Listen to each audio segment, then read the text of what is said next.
रजनी को बचपन से ही पेंटिंग का बहुत शौक था। वो हमेशा से ही पेंटर बनना चाहती थी, पर उसके माँ और पिताजी ने उसको कभी भी इस चीज के लिए सपोर्ट नहीं किया और उसकी शादी नीरव से हो गई। नीरव रजनी को बहुत प्यार करता था, पर रजनी हमेशा चुपचाप ही रहती। वो इस शादी से खुश नहीं थी। वो ये शादी नहीं करना चाहती थी। उसे तो हमेशा से पेंटर जो बनना था। अपने इस सपने को वो नहीं पूरा कर पाई, इसलिए वो हमेशा उदास रहती थी। रजनी, बहुत ही बढ़िया फिल्म लगी है, कल देखने चले? नहीं जी, कल मुझे बहुत काम है, मैं नहीं जा पाऊंगी। अच्छा तो कोई बात नहीं, संडे को चलते हैं। देखिए, मुझे फिल्म देखना पसंद नहीं है, आपको जाना है तो चले जाइए। नीरव को मना करके रजनी वहां से चली जाती है और अपने बैग को खोलकर उसमें बंद पड़े ब्रश और कलर्स को देखकर रोने लगती है। रजनी, चलो ना कहीं बाहर खाने चलते हैं, कुछ तुम्हारी पसंद का। जी मुझे नहीं जाना, मेरी तबीयत ठीक नहीं है। रजनी वहां से चली जाती है। नीरव को समझ नहीं आता कि रजनी उससे इतना दूर क्यों रहती है। वो जब भी उसके साथ वक्त बिताना चाहता है, रजनी कोई ना कोई बहाना बना देती है। एक दिन घर पर कोई नहीं था। रजनी घर का सारा काम जल्दी से खत्म कर लेती है। घर पर अकेले होने के कारण वो सोचती है कि वो आज पेंटिंग करेगी। वो अपने कमरे में जाकर पेंट ब्रशेस और कलर्स निकालकर जैसे ही कलर मिक्स कर रही होती है कि दरवाजे पर बेल बज जाती है। अब कौन आ गया इस वक्त? इतनी मुश्किल से तो मुझे पेंट करने का मौका मिला है। रजनी दरवाजा खोलती है तो उसकी सास अपनी सहेलियों के साथ खड़ी होती है और सब घर के अंदर आ जाते हैं। अरे बहू, सबको शरबत बनाकर पिला दे, बाहर तो बड़ी गर्मी है। उफ। जी।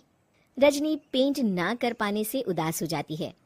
उसे गुस्सा भी आ रहा होता है कि उसने इस शादी के लिए हाँ क्यों कह दी।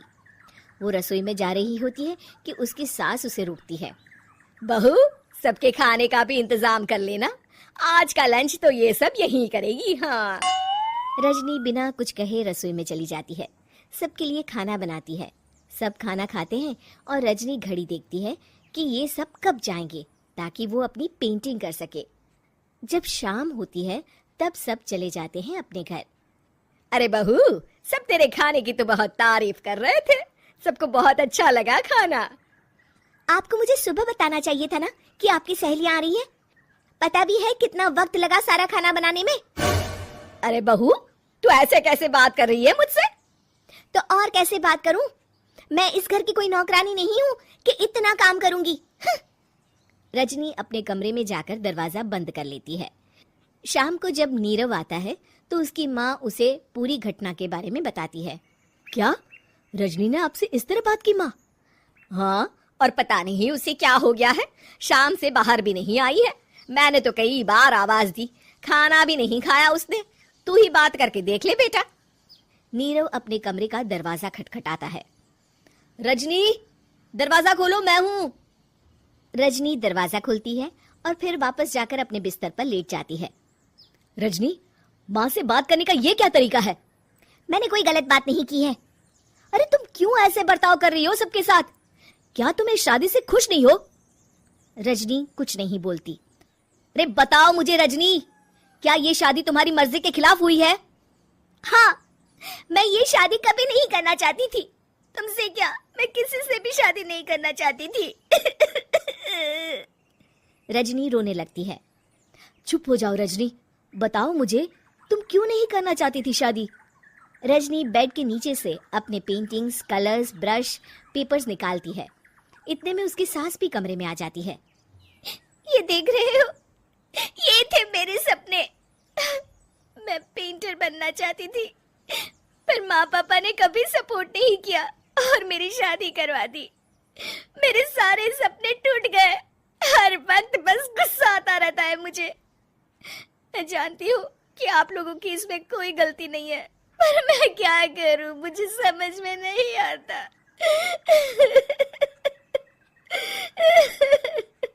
रजनी फूट फूट कर रोने लगती है। मुझे माफ कर दीजिए, आप दोनों के साथ मैं बहुत बुरा बर्ताव कर रही हूँ। अरे रजनी बेटा, चुप हो जाओ तुम।